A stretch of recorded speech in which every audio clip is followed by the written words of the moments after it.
Syekh Albani di kalangan internal Salafi itu juga mendapat komentar, mendapat kritikan, Pak. Ini ada namanya Syekh Abdullah Asy-Syamrani, Pak. Kata beliau, Syekh Albani itu urifa Syekh Albani bikillati syuyukhihi. Beliau itu gurunya sedikit. Karena memang beliau otodidak, Pak. Temannya beliau sendiri yakni Syekh Albani, Syekh bin Bas, beliau katakan memang Syekh Albani punya pengetahuan luas tentang ilmu hadis, tapi kata beliau waqad yukhti, kadang keliru. Itu kelirunya, Pak, menurut muridnya ada 150 penilaian yang keliru, Pak. Itu versi internal mereka, Pak. Versi internal mereka ada 150 lebih. Ada dalam kitab Tanaqudot itu 1500, Pak. Jauh, ya. Jadi ini internal mereka sendiri. Sebanyak anak membaca Al-Quran di pondok ini kita mendapatkan pahala, sebanyak anak sholat di tempat ini kita mendapatkan pahala. Belum lagi di saat mereka menjadi ulama. Harapan kami pesantren terus berkembang dan husnudzon kami akan berkembang. Maka dari itu kami ajak Anda, para perindu ridha Allah, ayo kita ikut andil dalam besarkan pesantren ini. Semoga dari pesantren keluar ulama-ulama penerus dakwah baginda Nabi. Amin. Maka jangan ragu untuk bergabung. Inilah orang cerdas. Kalau kita mengandalkan ibadah kita melakukan sholat sebanyak apapun sangat terbatas, ngaji Quran sangat terbatas. Tapi kalau kita ikut andil dalam program besar semacam ini, sebanyak anak membaca Al-Quran di pondok ini kita mendapatkan pahala, sebanyak anak sholat di tempat ini kita mendapatkan pahala. Belum lagi di saat mereka menjadi ulama. Inilah kerjaan orang-orang cerdas. Maka ayo menjadi cerdas hari ini. Jangan ragu, sisihkan rezeki Anda. Dan tidak cukup sampai di sini. Ajak orang lain. Kapan Anda mengajak orang lain, Anda mendapatkan pahala biarpun orang itu belum mengikuti ajakan Anda. Ajak sebanyak-banyaknya. Dan di saat Anda mengajak, jangan meremehkan. Mungkin kelihatan orang itu tidak, seolah-olah tidak akan membantu. Ajak saja. Silahkan sisihkan rezeki Anda langsung ke Pesantren Nurul Azhar Bank Syariah Indonesia, nomor rekening 147-666-6666 atas nama Yayasan Tabung Wakaf Umat. Dan jika terbuka hati Anda lalu Anda berderma, jangan ragu, sertakan kode transfer 01 di akhir nominal transfer dan atau konfirmasi ke nomor 0852 6541 6060. Itu adalah nomor admin yayasan. Dan setelah itu, setelah Anda berderma, puji syukur, bersyukurlah kepada Allah karena Allah telah memilih Anda untuk bisa berjuang. Nuhibbukum fillah. Assalamualaikum warahmatullahi wabarakatuh. Baik, kita tidak mau memperpanjang mukaddimah. Kita langsung saja berikan waktu kepada Yai Ma'ruf Khazin 30 atau 40 menit karena materi juga yang disiapkan oleh Yai itu sudah dibagi menjadi 2 sesi. Kepada Yai kami persilakan dengan segala hormat. Fadhal Yai.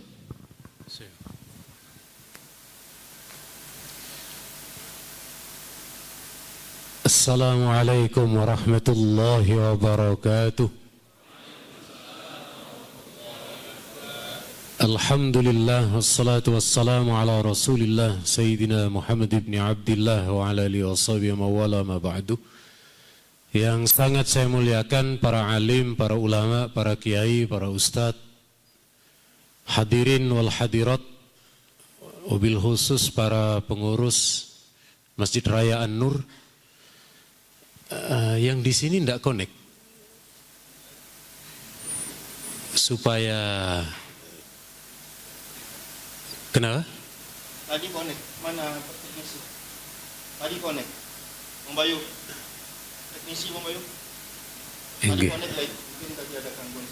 Jadi supaya yang sana kasihan kalau kalau nanti khawatir pegal-pegal.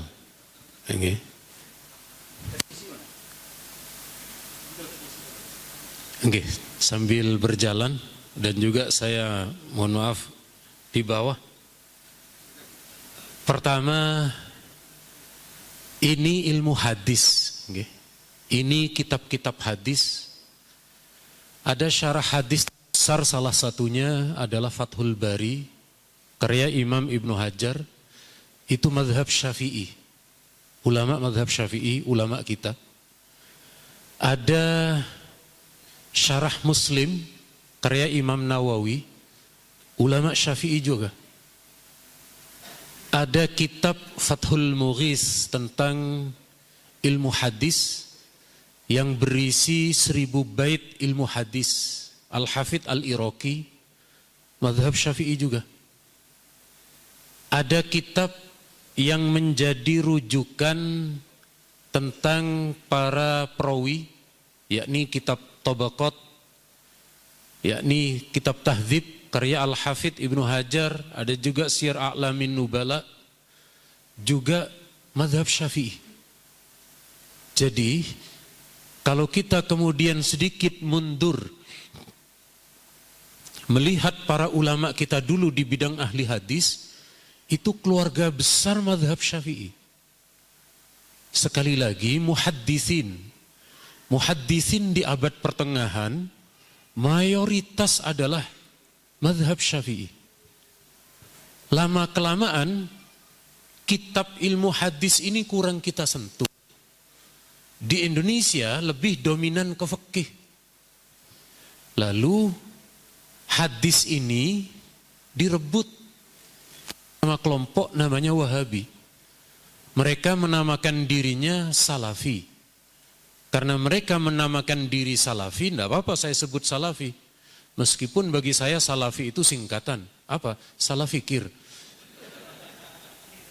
Ya, bagi saya salah fikir itu. Tidak hanya sekedar menyebut. Oke, matur nuwun. Kita lihat hari ini, mereka, kelompok Salafi, kelompok Wahabi, pelajari hadis itu justru mengacak-acak hadis. Mereka membuat kerusakan di dalam ilmu hadis. Anda coba tengok, dari dulu ulama itu menerima hadis dhaif. Mereka tidak mau. Dulu hadis-hadis tawassul dengan sejumlah riwayat itu diterima. Sama Wahabi diacak-acak semua itu.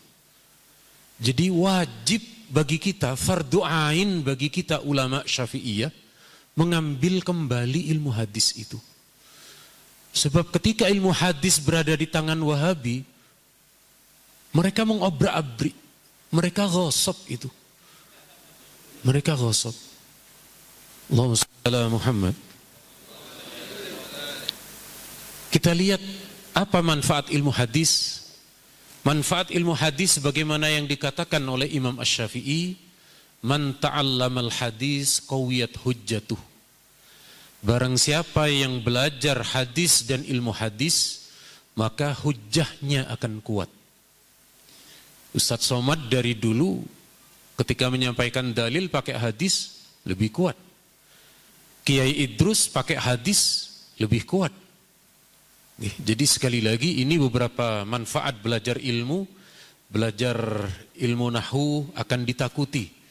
Karena kalau orang belajar ilmu nahwu, orang lain baca keliru langsung ditegur. Itu bacaan antum keliru, itu tarkibnya, itu i'rabnya keliru. Ini biasanya andalan pondok-pondok di Jawa salaf kalau menyalahkan karena tidak lancar ngomong bahasa Arab. Itu mencari kesalahannya di i'rabnya itu biasanya. Kemudian barang siapa belajar ilmu hisab, maka pendapatnya akan agung, akan bernilai. Kemudian belajar ilmu fikih, nabula qadruh, kedudukannya akan tinggi. Tetapi kita bukan itu tujuannya, tetap kita mempelajari ilmu karena Allah, tetapi biasanya oleh Allah diberikan beberapa kemanfaatan ini. Ini ilmu hadis nih. Ilmu hadis rangkumannya, jenis-jenis hadis macam-macam, tetapi pada intinya kalau kemudian ada di antara kita yang mempelajari hadis, ada di antara kita yang kemudian mendalami hadis, maka kemudian tidak perlu ragu, insya Allah hujjah kita akan kuat. Tapi pertama dalami dulu diroyahnya. Diroyahnya itu ilmunya. Baru setelah itu mencari tabarruk sanad. Saya alhamdulillah dulu mempelajari ilmu hadis sejak di pondok di Kediri. lalu kemudian lanjut di kuliah, lalu setelah itu kami tabarruk sanad. Antaranya tentu yang paling banyak kami terima sanad dari Musnidud Dunya Al-Imam Asy-Syaikh Yasin Al-Fadani, dan saya dari Kiai Marwazi.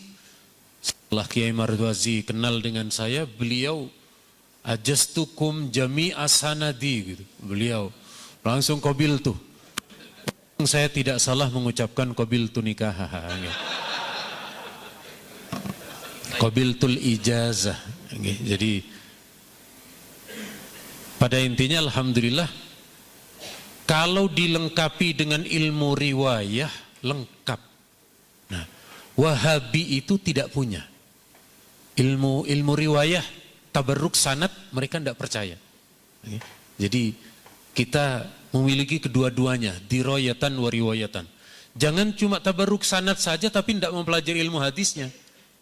Ini juga kurang lengkap, kurang komplit. Berikutnya, sebentar, sebelah sini. Ini keagungan ulama mazhab Syafi'i. Jadi Imam Ahmad itu hafal 1 juta hadis. Ini riwayatnya.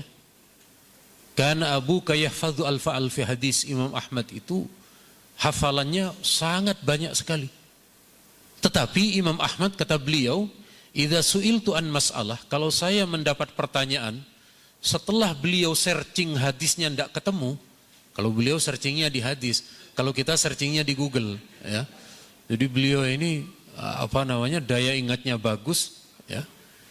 La a'rifu fiha hadisan khabaran, yang tidak saya temukan hadisnya, qultu fiha biqauli Syafi'i. Saya fatwakan masalah itu dengan pendapatnya Asy-Syafi'i. Karena apa? Asy-Syafi'i itu adalah alimu Quraisyin yamla'ul arda ilman. Kelak akan ada satu dari kabilah Quraisy yang ilmunya menyebar ke seluruh dunia. Ini ulama sepakat maksudnya Imam Syafi'i. Karena selain Imam Syafi'i tidak ada. Ini saya minta ada proyektor supaya panjenengan Anda melihat ke proyektor semua. Tapi kenapa Anda kok melotot ke arah saya ini? Kenapa ini, Pak? Apa saya menakutkan atau betul? Saya akui saya kalah ganteng dengan Gus Wahab, ya. Tapi tolong jangan melotot ke arah saya, ya. Jadi Gus Wahab itu baby face. Kalau saya baby shark. Allahumma shalli ala Muhammad.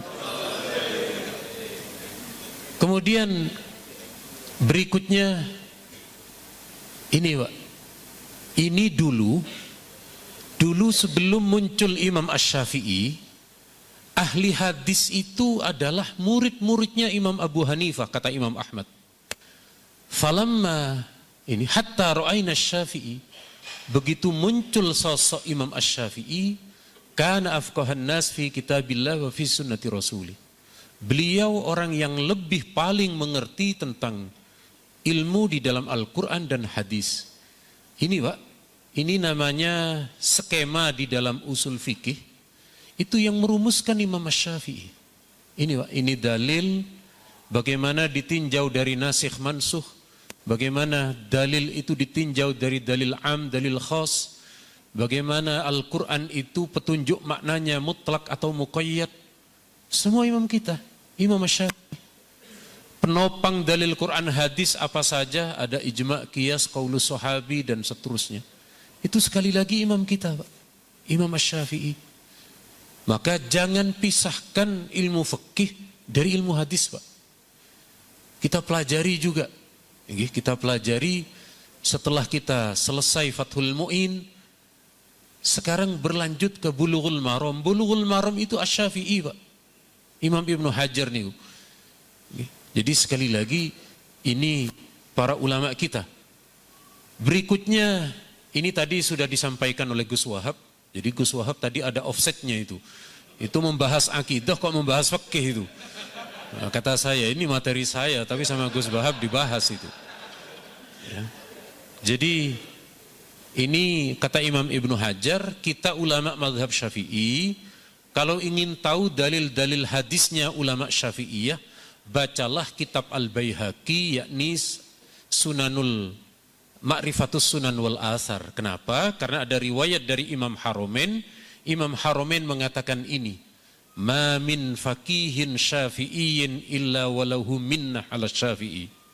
Setiap ulama yang ahli fikih mazhab Syafi'i punya hutang budi kepada Imam Syafi'i, illal Baihaqi, kecuali Imam Baihaqi. Andaikan Imam Baihaqi ada, hari ini juga Imam Syafi'i ada, maka kata Imam Haromen, Imam Syafi'i akan berterima kasih kepada Al-Baihaqi. Allahumma sholli ala Muhammad. Jadi di Ma'rifatus Sunan wal Athar ini, Pak, dalil-dalilnya kenapa kok kunut subuh? Kenapa kalau lupa kunut subuh ada sujud sahwi? Itu lengkap, komplit.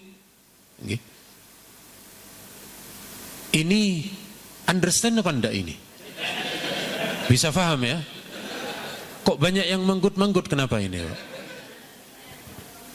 Saya ragu manggut-manggut Anda ini antara understand atau ngantuk, atau karena sudah terlalu kenyang ini ya. Coba tangan kanannya digerakkan semua, yang kanan. Ini terapi ngantuk, Pak. Digerakkan lalu diletakkan di dagu masing-masing. Nah, ini mulai ngantuk. Dagu kok pindah ke atas ini? Dagu itu di sini, Pak.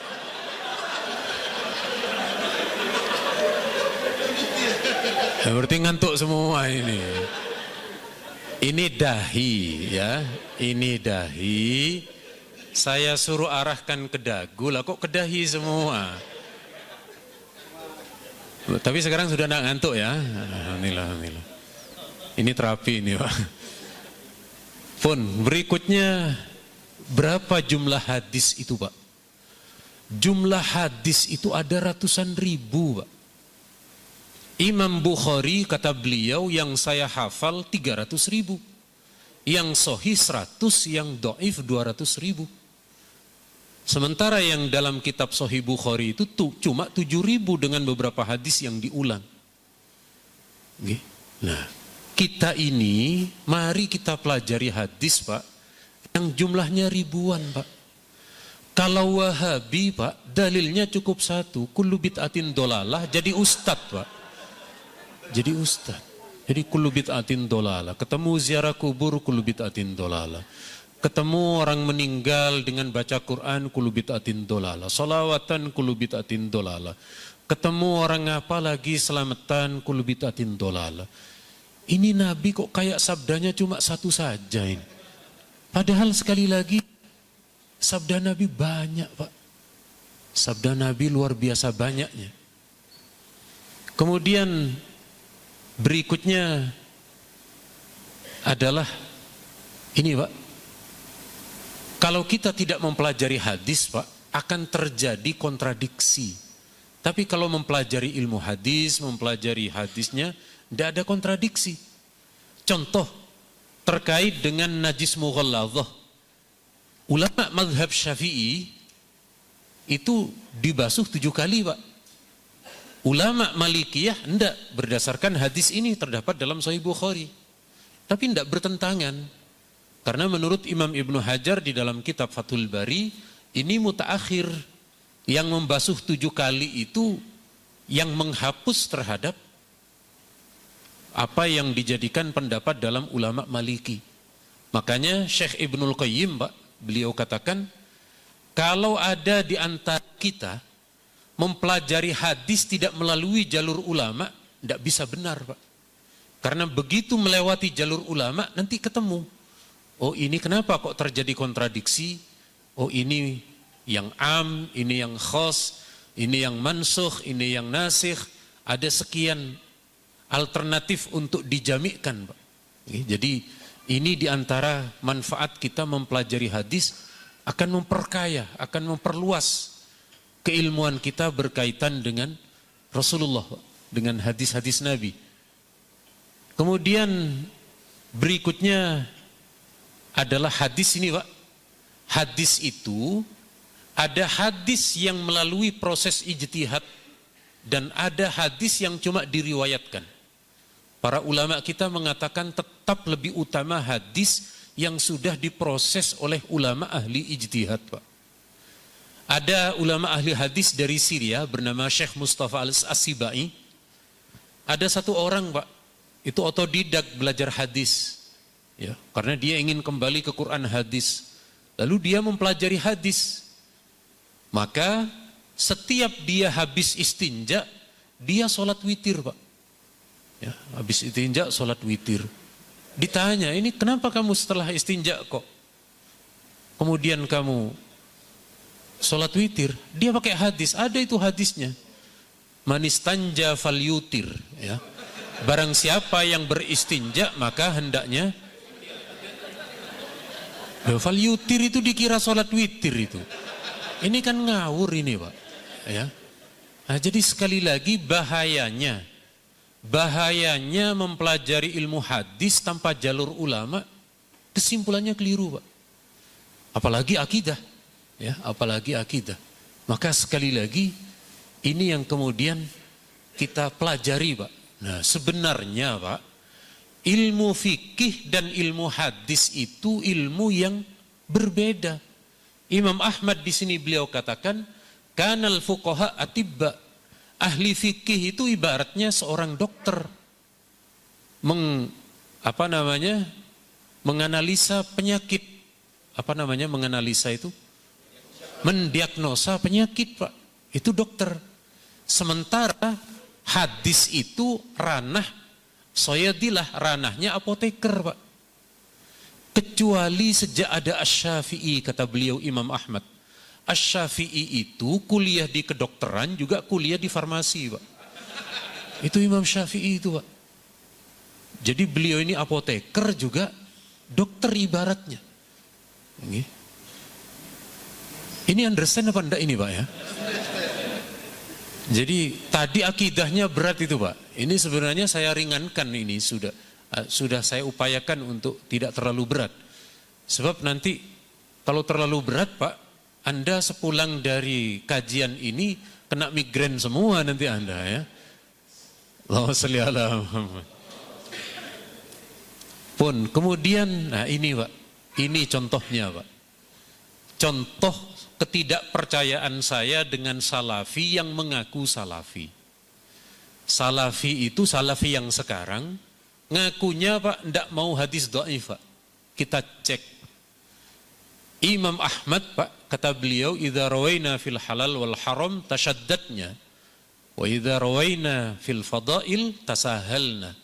Ini Imam Ahmad, ini ulama salaf. Ketika menerima hadis dhaif, beliau terima. Lah kok ada orang sekarang ngaku ikut salafi, ngaku ulama salaf, kok tidak mau dengan hadis dhaif? Itu gombal itu, Pak, kalau kata apa namanya? Kalau kata cewek sekarang, ini cowok gombal ini. Itu contoh, satu contoh. Sementara beberapa yang lain seperti tawassul, takwil, dan beberapa hal yang lain juga ulama salaf melakukan. Ini, Pak, ini contohnya, Pak. Ini Imam Bukhari, Pak. Imam Bukhari punya kitab namanya Adabul Mufrad. Menurut Syekh Albani isi 215 hadis dhaif, Pak. Andaikan Imam Bukhari anti hadis dhaif, Pak, beliau tidak akan mau itu, Pak. Oh, ternyata beliau mencantumkan. Berarti tidak ada masalah, ya. Kemudian berikutnya Imam Malik. Imam Malik itu ketika masalah ketika masalah pertanyaan berkaitan apa itu, Pak? Masalah akidah itu tentang istiwa, al-istiwa maklum itu selalu jadi rujukan bagi salafi itu. Tapi giliran kitab Muwatta berisi hadis dhaif yang jumlahnya justru 333, berarti kan beliau tidak anti hadis dhaif itu. Beliau menerima hadis dhaif. Apalagi Musnad Ahmad. Musnad Ahmad itu terdiri dari 27.000 hadis yang 6.000 dhaif, Pak. Berarti kan tidak ada masalah ini. Ini kok tegang semua, kenapa ini Pak? Oh serius ya. Berikutnya adalah, nah ini Pak, apa perbedaan kita dengan kelompok salafi itu Pak? Di dalam masalah ilmu hadis beda Pak. Ulama kita tentang kriteria yang berhak mengatakan penilaian dhaif atau tidak, itu harus gelar Al-Hafidh Pak. Gelarnya harus Al-Hafidh. Ini Pak, ini nazam Imam Asyuti, wa khudhu haitsu hafidhun alaihi nas au min musannafin bijam'ihi yukhas. Orang yang berhak memberi penilaian harus bergelar Hafidh. Cuma bukan Al-Hafidh di Quran ya, ini beda. Al-Hafidh di dalam ilmu hadis itu minimal 100.000 Pak. Kalau Anda punya uang 200.000 susuk itu Pak, ada kembaliannya itu Pak. Tapi ini bukan nilai itu Pak, ini di bidang hadis. Apakah zaman sekarang masih ada? Masih ada Pak. Syekh Ahmad Al-Ghummari juga masih diberi gelar Al-Hafidh. Saya lihat juga beberapa tahun yang lalu di Riau ini ada talaki hadis dari zuriyah keturunan beliau. Itu juga Al-Hafidh Pak. Jadi masih ada beberapa ulama di kalangan mutaakhirin ini. Termasuk juga saya lihat di kitab-kitabnya Syekh Yasin. Syekh Yasin itu sesekali beliau itu, ini perawi thiqah, ini perawi dhaif, ini perawi la ba'sabih. Tetapi sayangnya sedikit ini beliau lebih banyak menjaga hadis musalsalnya Pak. Dan ini tidak dimiliki kebanyakan ulama Pak. Jadi panjenengan kalau baca kitabnya Syekh Yasin Al-Fadani Pak, yang bernama Dafa'in itu, apa namanya, di Dafa'in itu luar biasa itu Syekh Yasin. Beliau mampu meriwayatkan hadis dari ulama Irak saja. Jadi mulai dari awal sampai ke atas itu ulama Irak semua Pak. Beliau meriwayatkan hadis ulama dari Hindi, itu ulama India semua. Ini gimana ini Syekh Yasin ini, Masya Allah. Ya, jadi ulama Al-Makkiyun, jadi perawi Makki, itu ulama Mekah semua Pak. Tidak tercampur sedikit pun dari ulama negara lain. Haddatsani Al-Madaniyun, ulama-ulama Madinah, itu Madinah semua. Ini gimana itu cara penyimpanan file beliau di dalam? Masya Allah, kita tidak mampu. Ya. Kayak Syekh Yasin ini bukan orang zaman sekarang. Kayak beliau ini orang-orang di zamannya Ibnu Hajar ya, di zamannya Al-Iraqi, Al-Haythami, As-Sakhawi. Tapi alhamdulillah masih kita bisa bertawarruk ke murid-murid terdekat beliau. Ya. Jadi, nah satu contoh ini Pak. Satu contoh ulama salafi, Syekh Albani, beliau itu tidak berhak sebenarnya Pak. Dalam disiplin ilmu hadis, beliau tidak berhak memberi penilaian. Tetapi beliau berkali-kali bahkan punya kitab tertentu yang berisikan tentang penilaian. Suatu ketika ada hadis tawassul Pak. Ini hadis tawassul. Yakni ada sahabat Bilal bin Haris Al-Muzani di masa Sayyidina Umar datang ke makam Nabi. Di dekat makam itu beliau bertawassul. Ya Rasulullah istasqi li ummatik fa innahum qad halaku. Wahai Nabi, istasqi, mintakan hujan. Jadi bukan minta ke Nabi, Pak, bukan. Istasqi itu wazannya istaf'alah. Ketambahan sin itu litolab faidahnya. Jadi kalau minta kepada Nabi, iski, Nabi hujankan. Tapi sahabat tidak iski, tapi istasqi. Kenapa? Karena banyak Pak hadis, para Nabi di alam kubur itu masih hidup Pak. Anda yakin apa enggak Pak, para Nabi di alam kubur masih bisa mendoakan Pak? Lihat hadis Mi'raj Pak. Ketika Mi'raj itu, di langit pertama Nabi Muhammad berjumpa dengan Nabi Adam. Nabi Adam mendoakan Pak. Kata Rasulullah dalam hadis Muslim ketika berjumpa dengan Nabi Adam, farahhabali wa da'ali bi khair. Di langit pertama saya berjumpa Nabi Adam, Nabi Adam menyambut saya marhaban, wa da'ali bi khair. Nabi Adam mendoakan saya dengan kebaikan. Di langit berikutnya ketemu Nabi Idris, farahhabali wa da'ali bi khair. Nabi Isa juga begitu, Nabi Musa sampai Nabi Ibrahim, Nabi bilang wa da'ali bi khair. Jadi nabi-nabi yang wafat mendoakan kepada Rasulullah. Berarti di alam arwah sana, di alam barzakh, mereka masih bisa mendoakan, Pak. Anda percaya apa enggak, Pak? Kalau di alam barzakh para aulia, para nabi masih bisa mendoakan? Saya percaya, Pak. Tahu dalilnya. Kalau Anda belum percaya, silahkan Anda studi banding ke alam kubur, Pak. Tapi saya doakan yang hadir semoga sehat panjang umur semuanya, Pak. Aminnya kenceng banget karena tidak mau masuk ke alam kubur dulu, Pak. Nah, ini, Pak, apa kata Syekh Albani hadis tawassul? Hadis tawassul ini ada perawi bernama Malik Ad-Dar. Kata beliau, ghairu ma'rufil adalah. Beliau itu tidak diketahui kredibilitas, keadilan, dia adil atau tidak. Loh, jangan begitu. Malik bin Iyad, ya, yang dikenal dengan Malik Ad-Dar, ini adalah bendaharanya Sayyidina Umar. Kalau Sayyidina Umar milih tidak orang adil, tidak mungkin. Ini upaya Syekh Albani mendoifkan hadis tawassul, Pak. Padahal di sini dalam kitabnya Al-Hafidh Ibnu Hajar ketika menyebut tentang Malik Ad-Dari, beliau katakan wasaqahu, ya, bahwa beliau ini perawi yang dipercaya, dinilai thiqah oleh Imam Ibnu Hibban. Bahkan kata Syekh Al-Hafidh Ibnu Hajar, ma'ruf beliau diketahui, Pak. Cuma di Indonesia ini ma'ruf hanya ada dua, Pak, yakni Kiai Ma'ruf Amin dan Ma'ruf Khazin, Pak, ya. Tapi nasibnya berbeda, ya, nasibnya berbeda. Kemudian contoh lagi, Pak. Contoh lagi, ini dalil kalau Nabi di alam kubur masih mendoakan untuk umatnya, Pak. Ini dalil hadisnya. Di hadis ini Nabi bersabda begini, Pak. Hayati khairul lakum. Hidupku lebih baik untuk kalian. Wa wafati khairul lakum.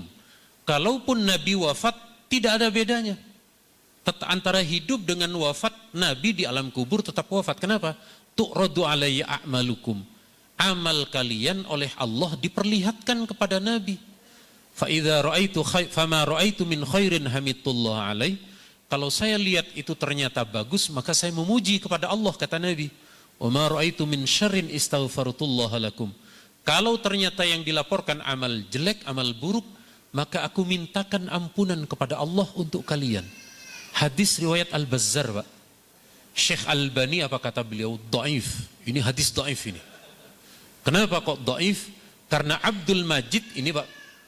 Abdul Majid ini adalah perawi yang mendapat komentar dari sisi hafalannya. Padahal, Pak, Abdul Majid bin Abdul Aziz perawinya Imam Muslim, Pak. Perawinya Imam Muslim. Tapi oleh Syekh Albani tetap harus dhaif. Kenapa? Itu hadis tawassul masalahnya. Andaikan bukan hadis tawassul, tidak ada masalah. Tapi beliau paksakan ini, Pak. Okay. Beliau paksakan untuk menjadi dhaif. Maka dikomentari oleh Al-Hafidh Syekh Ahmad Al-Ghummari, kata beliau begini, Pak. Syekh Albani itu mendhaifkan hadis tentang tawassul atau doanya Nabi dari alam barzakh itu karena Syekh Albani ini, Pak, beliau tidak sependapat dengan keyakinan itu. Karena tidak sependapat, upayakan dhaif hadis. Upayakan dhaifkan dulu hadisnya. Bagaimanapun caranya, ternyata cara paling lemah di sini beliau dhaifkan itu. Beliau dhaifkan dan di sini beliau sampaikan tidak bisa. Kalau itu didhaifkan, maka jalur riwayat Abdul Majid yang ada di dalam Sahih Muslim harus didhaifkan juga. Nyatanya tidak bisa. Yang di jalur Sahih Muslim melalui perawi ini tidak dhaif kok. Jadi bagaimana penilaian kita terhadap Syekh Albani? Tetap Pak, kita akui Syekh Albani mempelajari ilmu hadis. Betul, di atas rata-rata memang. Tetapi ketika pendapat beliau menyelisihi mayoritas ulama, tidak usah dipakai Pak. Baru kalau sesuai dengan kaidah dan tidak bertentangan dengan ulama kita, monggo, tidak ada masalah.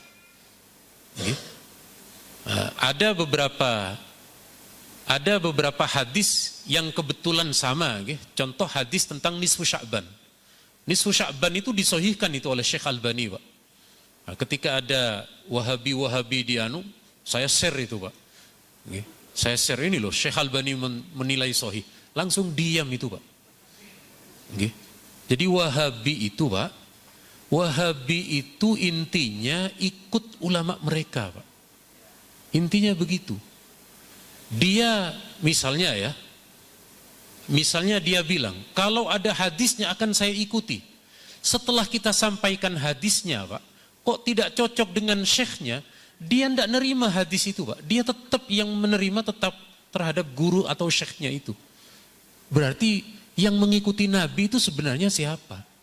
Jadi mereka itu cuma klaim, mereka itu cuma lip service, mereka itu cuma ngaku-ngaku Pak. Makanya sekali lagi kalau ada yang ngaku salafi, salah fikir Pak. Hadis dari kita tidak diterima itu Pak. Mereka hanya menerima hadis dari ustadznya. Yang taklid buta kalau begitu yang mana Pak? Ini kok lebih melotot ke arah saya, kenapa ini Pak? Saya sejak datang, orang-orang Riau ini wajahnya itu sumringah semua Pak. Jadi penuh senyum kemarin dengan ustadz-ustadz. Tidak tahu hari ini kok kemudian tiba tegang semua, ini kenapa ini Pak? Saya saranin ustadz-ustadz, kalau minum jamu kuat nanti di rumah ya.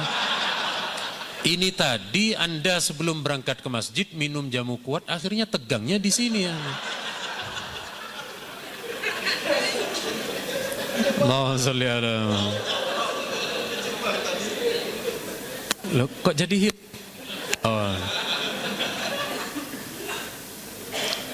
Ini terkait hadis tawassul. Nah, giliran hadis tawassul ini Pak, tidak bisa didhaifkan Pak. Jalurnya sahih semua. Bahkan Syekh Ibnu Taimiyah di kitab Fatawa Kubra di Qaidah Jalilah fit Tawassul tidak bisa didhaifkan. Ini Allahumma inni atawassalu ilaika binabiyyika nabiyyi rahmah. Maka cara Wahabi kedua itu Pak, kalau tidak bisa mengacak-acak sanadnya, mereka mentakwil. Jadi atawassalu ilaika bidu'a'i nabiyyika. Ditakwil dengan bidu'a'i nabiyyika. Padahal di bab akidah mereka anti takwil Pak. Di sini mereka melakukan takwil Pak. Jadi takwil itu jalan darurat bagi mereka.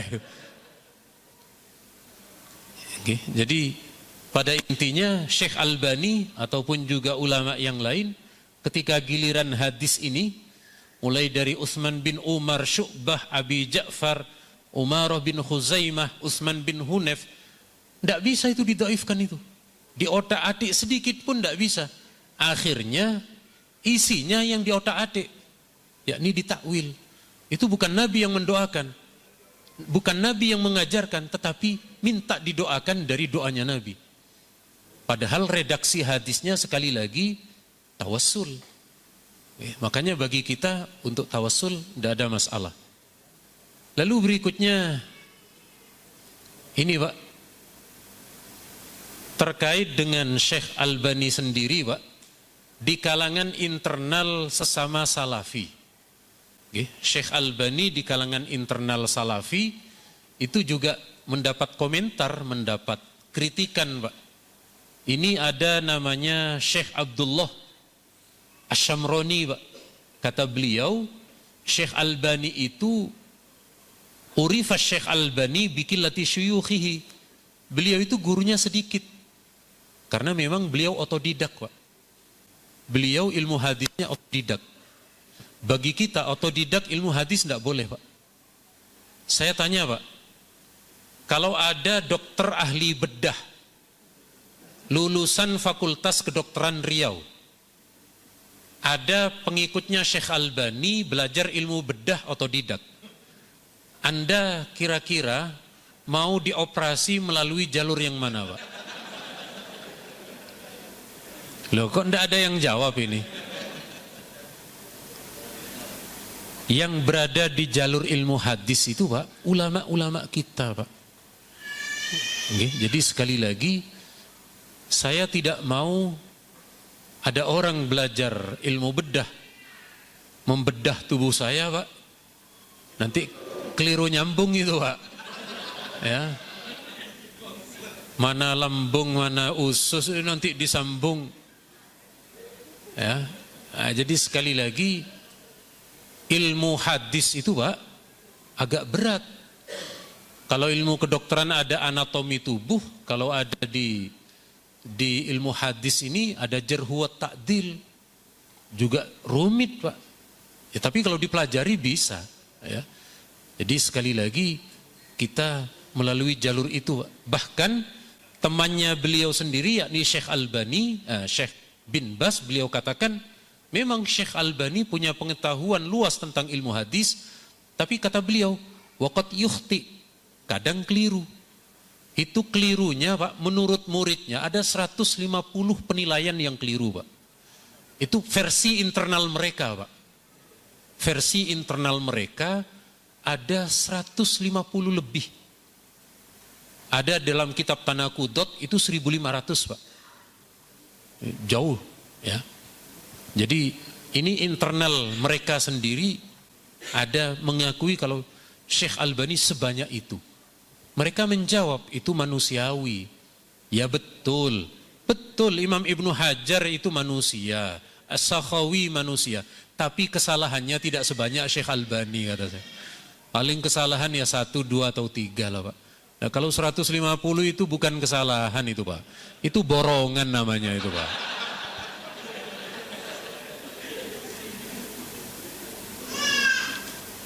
Oh, ini ternyata sudah selesai.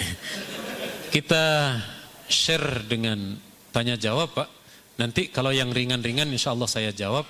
Yang berat-berat nanti ada Ustadz Al-Nof, ya.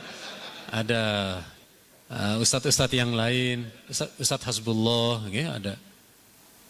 Yang Ustadz Ahmad, kemudian juga Dr. Hanafi. Sebab saya tidak punya gelar, Pak. Beliau-beliau punya gelar. Gelar saya cuma gelar tikar, ya, sama gelar sajadah.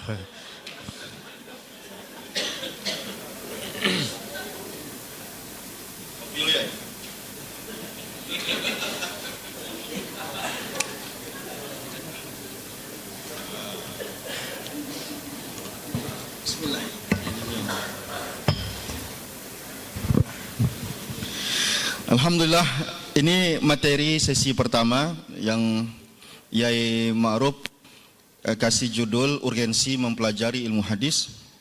Dan tadi kita sudah mendengarkan beberapa penjelasan tentang pentingnya mempelajari ilmu hadis, baik riwayah maupun dirayah. Alhamdulillah, para asatidz di Pekanbaru, Yai, sejak 3 tahun terakhir rutin mengundang para masyaikh yang memiliki sanad, dan alhamdulillah sudah Sahih Bukhari sudah kita khatamkan dan juga Sahih Muslim sudah kita khatamkan, dan terakhir kali kitab Muwatta juga sudah kita khatamkan, dan insyaallah kita jadwalkan Muharram di tahun depan kita akan membaca kitab Sunan Abi Daud. Ya, ini ngambil barokah sanad jadi, Yai. Adapun nanti fikul hadisnya dan lain-lain, mohon Yai bersedia nanti untuk ngajarin kami. Dan alhamdulillah tadi kita sudah banyak mengambil beristifadah dari Yai tentang materi yang sudah dia sampaikan terkait dengan hadis-hadis dhaif, bagaimana ulama juga memakai hadis-hadis dhaif, dan juga ternyata hari ini kita disadarkan bahwa hadis-hadis yang berkaitan dengan tawassul itu hampir keseluruhannya sahih. Dan ini menjadi pegangan kuat bagi kita. Dan berikutnya sebelum kita masuk ke sesi kedua, Kita punya waktu sekitar 30 sampai 40 menit untuk diskusi di sesi pertama. Setelah itu nanti kita buka lagi untuk melanjutkan materi sesi kedua. Saya ikuti sunnah Ustaz Fitri tadi, maka akan kita minta penanya mulai dari, mau diborong atau satu-satu ya? Oke, kalau gitu kita borong 4 penanya pertama dari blok kanan 1, 2, 3, 4. Dari ibu-ibu dulu ada yang ingin bertanya? Tidak ada, alhamdulillah ibu. Nanti 1, mohon maaf.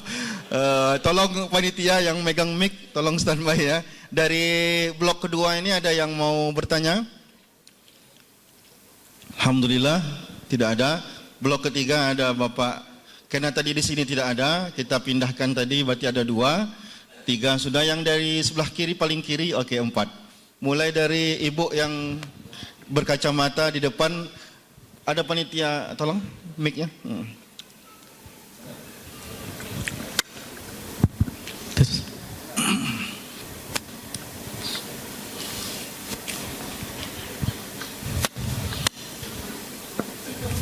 Boleh ringan, boleh berat ibu ya.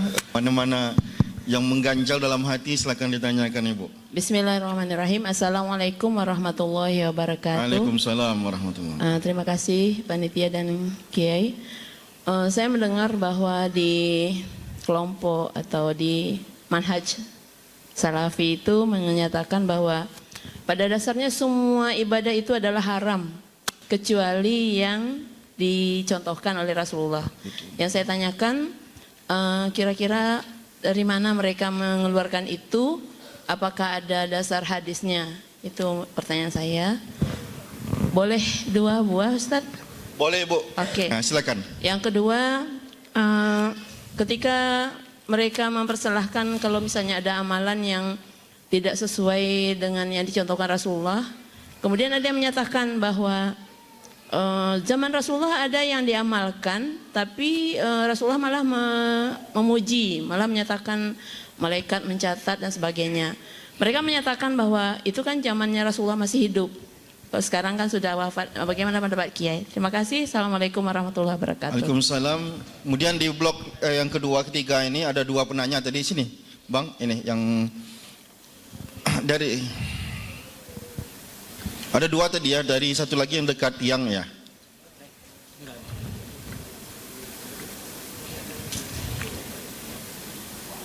Ya, itu yang Bapak yang berkacamata. Ustaz, silakan Ustaz. Baik, Assalamualaikum warahmatullahi wabarakatuh. Waalaikumsalam. Pak Yai, mungkin saya akan coba mengajukan pertanyaan dari di luar jalur kita tadi. Kalau tadi kita menyampaikan dari internal bagaimana pemahaman aswaja itu dari konteksnya kita. Jadi dari apa yang kita sampaikan tadi, mulai dari pengantar oleh Pak Kiai Al-Fitri tadi, bahwa ada problema kita hari ini di aswaja, bagaimana kita menghadapi gempuran dari mazhab-mazhab yang lain kan seperti itu. Nah, pertanyaan saya Pak, hari ini melalui wacana Aswaja Center, apa kira-kira solusi yang diberikan kepada kita kaum aswaja ini dengan fenomena hari ini? Karena kita sadari atau tidak, di lapangan sudah menunjukkan bahwa tadi di Pekanbaru yang pertama menyatakan bahwa belakangan ini kita ada masalah. Secara umum hari ini kita menyadari atau tidak, Masjid Ahlus Sunnah itu sudah mulai berkurang. Di mana yang tadinya amaliyahnya adalah aswaja, hari ini sudah berpindah ke yang bukan aswaja. Apa sebabnya? Yang pertama adalah tadi masalah pemahaman. Jadi memang tadi diironikan bahwa kita hari ini yang dari lahir adalah aswaja, hari ini kita dikenalkan. Sebenarnya konsepnya hari ini bukan dikenalkan Pak. Kalau istilahnya kita ini lahir seperti anak yang kurang vitamin. Jadi hari ini kita diberikan vitamin itu agar bagaimana aswaja itu semakin kuat di antara kita. Nah pertanyaannya adalah, ketika hari ini kita diserang dengan berbagai macam penjuru, saya terus terang satu kasus pernah kejadian Pak. Saya kebetulan bekerja di perusahaan oil and gas. Ketika kami melakukan sertifikasi ISO, itu si asesornya itu memasukkan materi itu. Dia bertanya begini Pak, Bapak punya anak? Ada Pak. Berapa orang? 4 orang. Di mana sekolah? Di pesantren, Pak. Di pesantren mana? Kebetulan waktu saya tinggal di Bogor, Pak. Apa pertanyaannya, Pak? Di sekolah anak Bapak, ada nggak di situ sholawatan? Ada. Ada marawisan? Ada. Nah, itu sekolah itu, Pak, itu adalah sekolah yang menyesatkan anak Bapak. Dolun mudilun. Segera anak Bapak itu pindahkan dari situ. Ini fakta. Jadi mereka tidak hanya melalui statement di dalam forum mereka, tapi mereka menggunakan segala macam forum itu. Itu yang kedua. Hari ini yang tadinya kita di masjid Ahlussunnah wal Jamaah sudah berpindah. Kenapa? Di masyarakat kita juga ada masalah. Ketika hari ini kita memilih pengurus masjid, masyarakat kita selalu memilih pengurus yang berduit. Yang notabene-nya mereka itu telah dimasuki paham-paham itu pada awal. Nah, pertanyaan yang kembali, kira-kira Pak, apa nih solusinya ke depan agar kita terjadi ini di tempat kita demikian, Pak. Assalamualaikum warahmatullahi wabarakatuh. Waalaikumsalam. Terima kasih, jazakallah khair. Terima kasih. Ini abang yang di masih dekat yang silakan. Assalamualaikum warahmatullahi wabarakatuh. Waalaikumsalam warahmatullahi. Izin Kiai bertanya, ada dua. Yang pertama, kita sering dengar ustadz-ustadz dari Aswaja ketika menyampaikan tauhid mengatakan bahwasannya seluruh pergerakan kejadian di alam semesta ini murni mutlak kudroh irodahnya Allah Subhanahu wa taala, sehingga hampir mengarah kepada Jabariyah, yang mana hal ini menjadi tidak rasional ketika Allah membuat yang namanya hisab. Bagaimana mungkin ada perhitungan sedangkan kita tidak mempunyai pilihan. Kemudian Kiai, kalau memang ada sisi yang membuat hisab ini menjadi rasional, mana tahu ada, bisa Kiai jelaskan, dan kalau memang ada, bagaimana nanti cara mengkompromikannya dengan kudroh dan iradahnya Allah Subhanahu wa taala terhadap makhluk. Baik. Kemudian pertanyaan yang kedua, ada hadis Nabi ketika menjelaskan masalah ini, Nabi jelaskan bahwasannya semua manusia sudah ditetapkan kembalinya neraka atau surga. Kemudian sahabat bertanya, ya Rasulullah, apa gunanya kami beramal? Di sini Nabi hanya menjawab, if'alu kullun muyassarun lima khuliqalahu. Jadi yang mau saya tanyakan, kenapa jawaban Nabi hanya sebatas seperti ini, tidak bertele-tele sebagaimana yang ada di ulama-ulama sekarang? Baik, makasih. Kalau bisa pertanyaannya diarahkan lebih spesifik ke urgensi mempelajari hadis ya. Karena nanti setelah ini sesinya insya Allah lebih kepada amaliyah. Dan yang terakhir tadi ada yang sebelah kiri, ya, yang di ujung sana. Ustaz, silakan. Mohon mic-nya digeser ke paling ujung depan. Geser aja ke depan. Ya. Terima kasih Ustaz.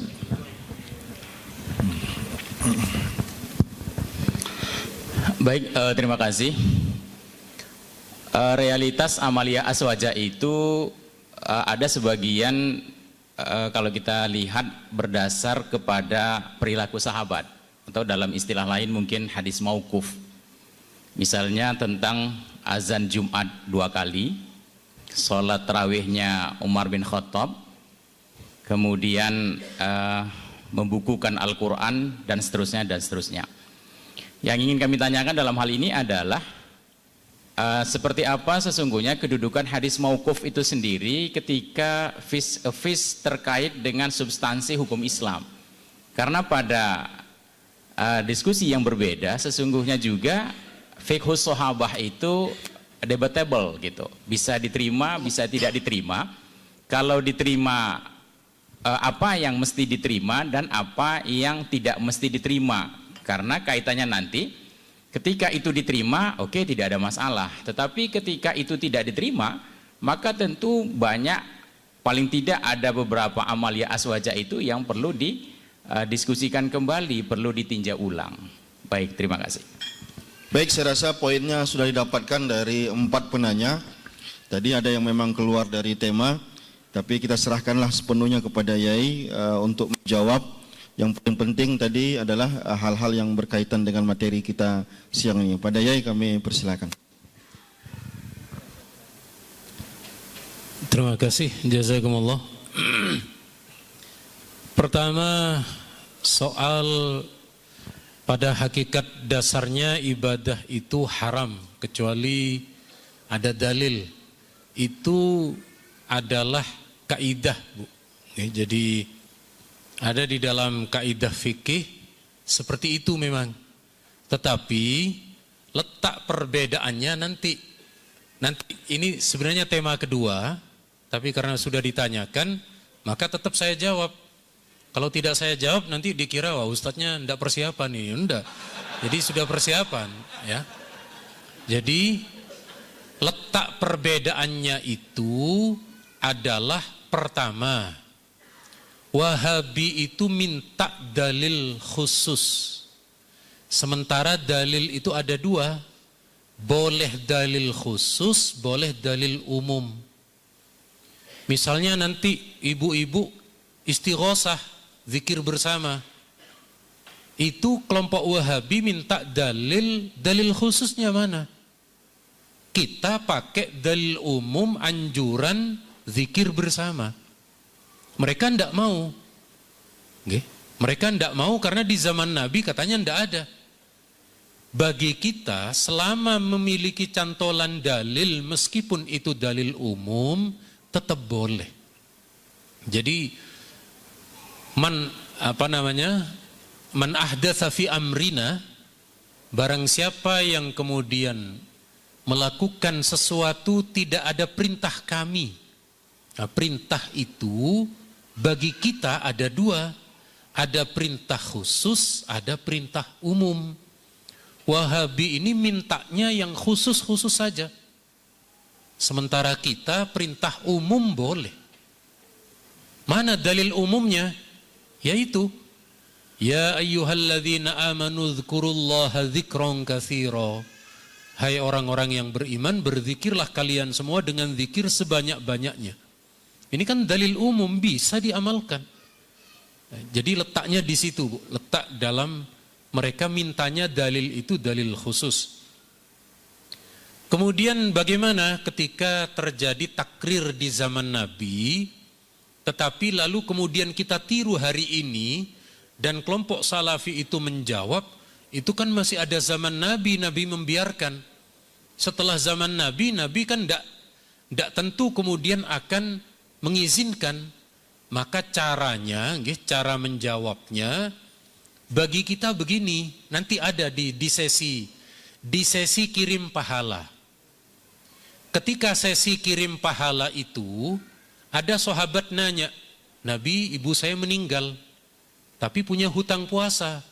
Boleh enggak saya berpuasa untuk ibu saya? Ya boleh, silakan kamu lakukan. Lalu ada sahabat belum haji, ya sudah kamu lakukan haji. Nah, kata Imam Ibnul Qayyim, imamnya mereka, kata Syekh Ibnul Qayyim, Nabi tidak melarang baca Quran. Karena Nabi tidak melarang baca Quran, maka boleh. Itu Ibnul Qayyim nanti. Ya. Jadi andaikan dulu setiap sahabat yang menanya oleh Nabi selalu diiyakan. Nabi, ibu saya belum sedekah, sudah meninggal. Apa saya bersedekah? Naam. Itu dijawab naam semua. Karena dijawab naam semua, mestinya kalau ada larangannya Nabi akan melarang. Jadi ini yang kemudian di salah satu titik rawan perbedaan. Perbedaan kita dengan Wahabi memang di situ. Kalau Wahabi kan yang tidak dilakukan oleh Nabi. Kalau kita yang tidak dilarang oleh Nabi. Lebih kuat mana dalilnya? Nanti sesi kedua. Ya. Kalau saya terangkan langsung jadi sesi kedua ini, ya. Jadi nanti aja dulu. Oke. Bagaimana hari ini dengan merebaknya kelompok Salafi bagi saya? Karena saya ini termasuk yang meyakini ada hikmah di balik musibah, ya. Jadi musibah itu selalu ada hikmah. Dulu ada Gunung Tambora, ya. Itu kan meletus. Letusannya kan sampai ke Eropa itu. Sampai ke Eropa, binatang-binatang ternak lumpuh itu. Terkena debu yang dibawa angin itu. 1 bulan pasarnya terhenti. pasar itu terhenti, tidak bergerak perekonomian. Kata orang-orang, wah ini kalau begini terus bisa ndak makan kita.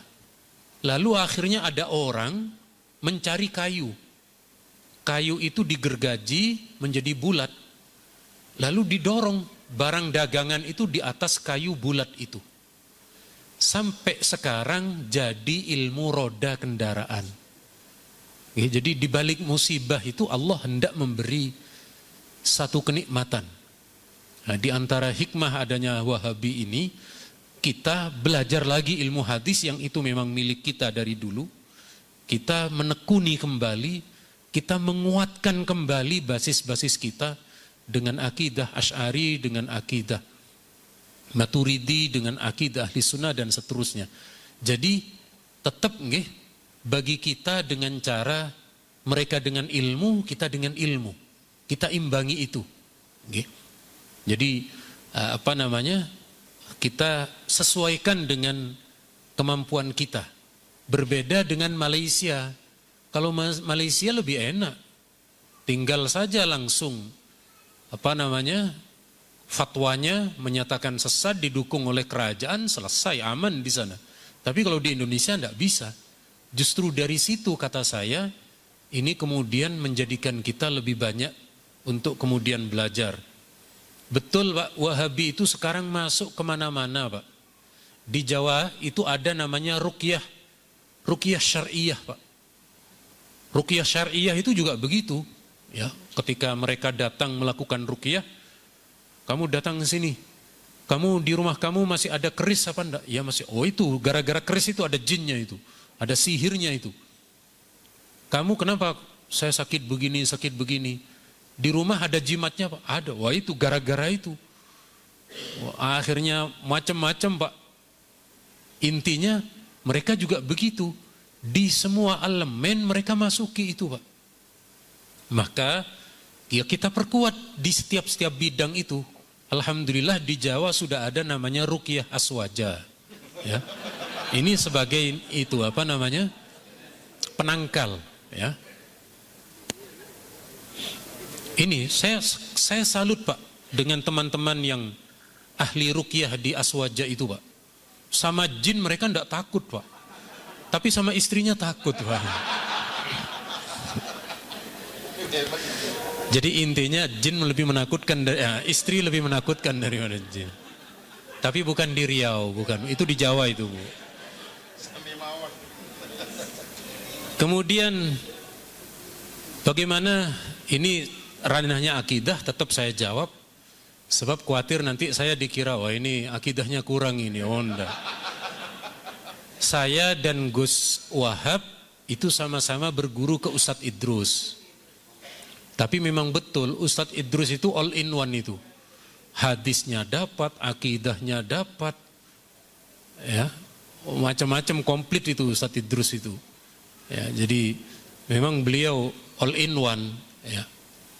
Jadi bagaimana dengan alam tata surya dan seterusnya ini? Lalu kemudian apakah kita ini menjadi Jabariyah? Oh enggak. Karena di dalam konsep Asy'ari itu ada ikhtiar. Ikhtiar itulah yang membedakan antara Asy'ariyah dengan Jabariyah. Sementara dari mereka Jabariyah dan Qadariyah itu kan bertentangan. Kita ini dituduh lebih dekat kepada Jabariyah, tapi enggak. Karena Jabariyah itu tidak memiliki ikhtiar. Kita masih ada peluang, ya, diberi ikhtiar oleh Allah. Karena diberi ikhtiar itu tidak boleh mengatakan, kenapa kamu mencuri? Ini takdir Allah. Oh tidak bisa. Oh itu sudah diberi ikhtiar kok. Sudah diberi ikhtiar, bisa melakukan kebaikan, bisa melakukan keburukan, tentu dengan pertolongan Allah. Tetapi dengan konsep ikhtiar itu, kita tetap tidak sama dengan kelompok Jabariyah. Jadi termasuk istri-istri kiai di Jawa Bu. Istri-istri kiai di Jawa itu kalau suaminya kena musibah itu kayak Jabariyah memang. Tidak apa-apa mas, kita terima takdir. Rezekinya kurang lancar, tidak apa-apa mas, kita terima ini musibah. Pokoknya kalau hal-hal semacam itu kayak kayak Jabariyah. Tapi kalau kiainya kawin lagi langsung jadi Qadariyah itu ya. Jadi Bunyai langsung tidak percaya takdir itu ya. Langsung sudah tidak percaya. Bahkan kecenderungannya setelah jadi Qadariyah, Ibu Nyai itu jadi Mu'tazilah. Kenapa? Mu'tazilah itu menyingkir dari suaminya ya, jadi Mu'tazilah.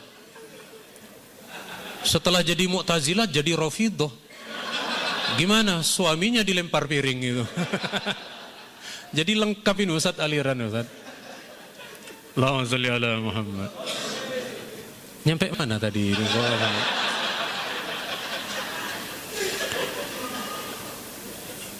Ini ya begini ini Pak, risikonya pelatihan kok terlalu apa namanya? Ya daripada ngantuk kan Pak ya, tapi kan enggak apa-apa nggih. Pokoknya enggak kelewatan gitu aja. Bagaimana ketika Nabi menjawab i'malu kullun muyassarun lima khuliqalah dan seterusnya. Jadi dalam banyak aspek, dalam banyak hal, Nabi itu kalau ditanya itu menjawab sesuai dengan mukhotabnya. Jadi karena yang bertanya ini seorang sahabat tentu termasuk apa namanya manusia pilihan, orang-orang pilihan. Sementara kita jauh, maka Nabi menjawab tentu dengan yang ringkas karena mukhotabnya adalah orang-orang terbaik, khairul qurun, orang-orang yang berada di masa Nabi.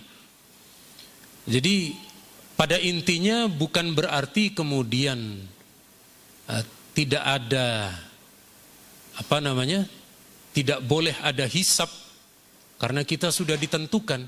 Itu tadi kembalinya tetap karena Allah telah memberi ikhtiar.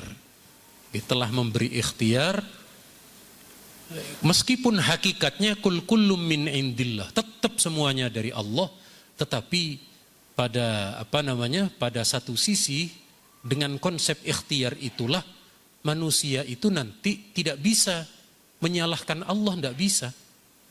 Ya Allah, saya ini sudah dipastikan masuk neraka, kenapa masih engkau hisab?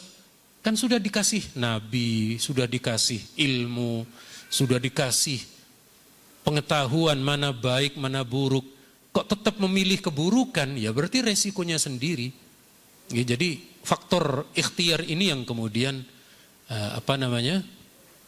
Yang membedakan, yang tidak bisa menuntut. La yus'alu amma yaf'al wa hum yus'alun. Kemudian yang terakhir tentang fi'lus sahabah. Betul fi'lus sahabah ini ada banyak pendapat ulama. Ada fi'lus sahabah itu yang kemudian dijadikan dasar hukum. Bagi kita ada cukup banyak. Termasuk membaca Al-Quran ketika ada orang mati. Itu perintahnya Sayyidina Umar itu. Ada di buku saya. Di buku saya itu ada 100 masalah dibagi per topik. Masalah-masalah yang dibid'ahkan di bab sholat itu apa saja, masalah-masalah di bulan Ramadan itu apa saja, masalah-masalah berkaitan dengan kuburan seperti baca Quran, meletakkan pipi mayit ke dasar tanah ketika dikubur, itu juga wasiatnya Sayyidina Umar dan beberapa yang lain. Nah, kalau menurut Salafi fi'lus sahabah itu bukan dalil. Mereka tidak mau berdalil dengan fi'lus sahabah. Tetapi ketika kemudian kita sodorkan, mereka masih mengelak. Itu bukan hadis. Ya udah bilang saja tidak mau mengamalkan. Tapi tolong jangan dibid'ahkan. Jadi pernah itu Pak, ada 2 orang Jawa tapi ya. 2 orang Jawa ini, satu NU, satu Muhammadiyah. Mereka ke Mekah Pak. Mereka ke Mekah, ayo kita ke Mekah. Di Mekah ini sebenarnya NU apa Muhammadiyah kata mereka. Lalu mereka sholat Pak. Sehabis sholat kan pada diam semua.